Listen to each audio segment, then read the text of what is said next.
ପ୍ରତିବର୍ଷ ଗ୍ରୀଷ୍ମ ଋତୁ ଆହୁରି ଅଧିକ ଗରମ ହେଉଛି। ହିମପିଣ୍ଡ କଲି ଯାଉଛି। ବନ୍ୟା ଓ ଘୂର୍ଣ୍ଣିଝଡ଼ ବଢ଼ି ଚାଲିଛି। କିନ୍ତୁ ଏହା କାହିଁକି ହେଉଛି?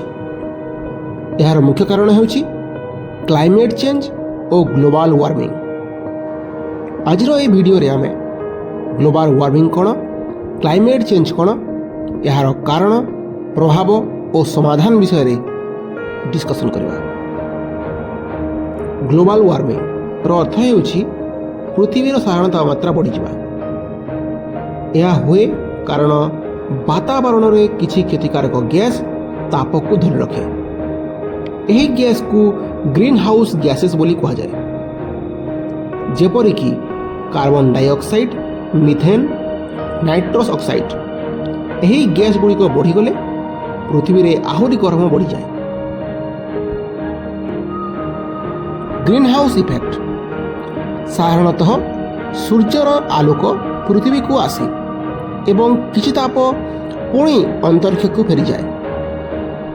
କିନ୍ତୁ ଗ୍ରୀନ୍ ହାଉସ୍ ଗ୍ୟାସେସ୍ ପୃଥିବୀର ଚାରିପାଖରେ ଏକ ପରଦ ସୃଷ୍ଟି କରି ଏହି ଗ୍ୟାସ୍କୁ ଧରି ରଖେ। ଏହାକୁ ଗ୍ରୀନ୍ ହାଉସ୍ ଇଫେକ୍ଟ କୁହାଯାଏ। କମ୍ ପରିମାଣର ଗ୍ରୀନ୍ ହାଉସ୍ ଇଫେକ୍ଟ ଜୀବନ ପାଇଁ ଆବଶ୍ୟକ, କିନ୍ତୁ ଅଧିକ ହେଲେ ଗ୍ଲୋବାଲ୍ ୱାର୍ମିଂ ହୁଏ।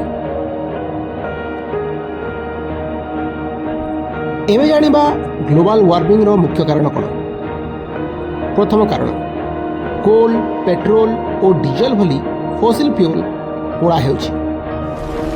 ଦ୍ୱିତୀୟ କାରଣ, ଜଙ୍ଗଲ କାଟିବା। ଗଛ କାର୍ବନ ଡାଇଅକ୍ସାଇଡ୍କୁ ଶୋଷଣ କରେ, କିନ୍ତୁ ଜଙ୍ଗଲ କାଟିଲେ ପ୍ରଦୂଷଣ ବଢ଼େ। ତୃତୀୟ କାରଣ, ଫ୍ୟାକ୍ଟ୍ରି ଓ ଭେହିକଲ୍ର ପ୍ରଦୂଷଣ। ଚତୁର୍ଥ କାରଣ, କୃଷି ଓ ପଶୁପାଳନରୁ ମିଥେନ୍ ଗ୍ୟାସ୍ ବାହାରେ। ଏବଂ ଶେଷରେ ଜନସଂଖ୍ୟା ବୃଦ୍ଧି। କ୍ଲାଇମେଟ୍ ଚେଞ୍ଜର ଅର୍ଥ ହେଉଛି ଦୀର୍ଘ ସମୟ ଧରି ପାଣିପାଗ, ବର୍ଷା, ତାପମାତ୍ରା ଓ ପବନରେ ପରିବର୍ତ୍ତନ ଆସିବା। ଗ୍ଲୋବାଲ୍ ୱାର୍ମିଂ ହେଉଛି କ୍ଲାଇମେଟ୍ ଚେଞ୍ଜର ଏକ ମୁଖ୍ୟ କାରଣ। ତାପମାତ୍ରା ବଢ଼ିଲେ ପୃଥିବୀର ଜଳବାୟୁ ଅସ୍ଥିର ହୋଇଥାଏ।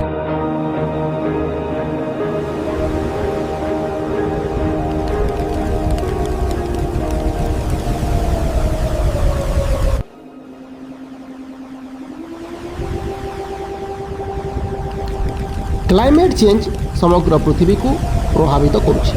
ଏହାର ମୁଖ୍ୟ ପ୍ରଭାବ ହେଲା ତାପମାତ୍ରା ବୃଦ୍ଧି, ହିମପିଣ୍ଡ ଗଳିବା, ସମୁଦ୍ର ପତନ ବଢ଼ିବା, ହିଟ୍ ୱେଭ୍, ବନ୍ୟା, ଘୂର୍ଣ୍ଣିଝଡ଼, ଖରା। ଏହା କୃଷି, ପାଣି ଓ ବନ୍ୟଜନ୍ତୁ ଉପରେ ମଧ୍ୟ ପ୍ରଭାବ ପକାଏ।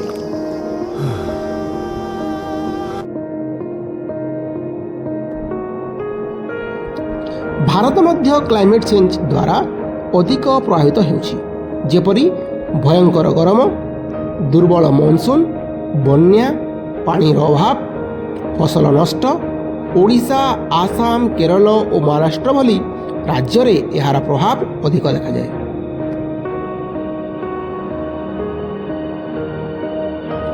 କ୍ଲାଇମେଟ୍ ଚେଞ୍ଜକୁ କମାଇବା ପାଇଁ ଆମେ ସୋଲାର ଓ ୱିଣ୍ଡ ଏନର୍ଜି ବ୍ୟବହାର କରିବା, ଗଛ ଲଗାଇବା, ପ୍ରଦୂଷଣ କମାଇବା, ବିଦ୍ୟୁତ୍ ସଞ୍ଚୟ କରିବା, ପବ୍ଲିକ୍ ଟ୍ରାନ୍ସପୋର୍ଟ ବ୍ୟବହାର କରିବା, ୱେଷ୍ଟ ରିସାଇକ୍ଲିଂ କରିବା ଆବଶ୍ୟକ। ତେବେ ବନ୍ଧୁମାନେ, କ୍ଲାଇମେଟ୍ ଚେଞ୍ଜ ଓ ଗ୍ଲୋବାଲ୍ ୱାର୍ମିଂ ପୃଥିବୀ ପାଇଁ ଗୁରୁତର ସମସ୍ୟା। ପରିବେଶକୁ ସୁରକ୍ଷା କରିବା ଆମ ସମସ୍ତଙ୍କର ଦାୟିତ୍ୱ। ଆଜି ଆମେ ସଚେତନ ନହେଲେ ଆସନ୍ତା ପିଢ଼ି ପାଇଁ ସୁନ୍ଦର ପୃଥିବୀ ଗଢ଼ିବା କେମିତି?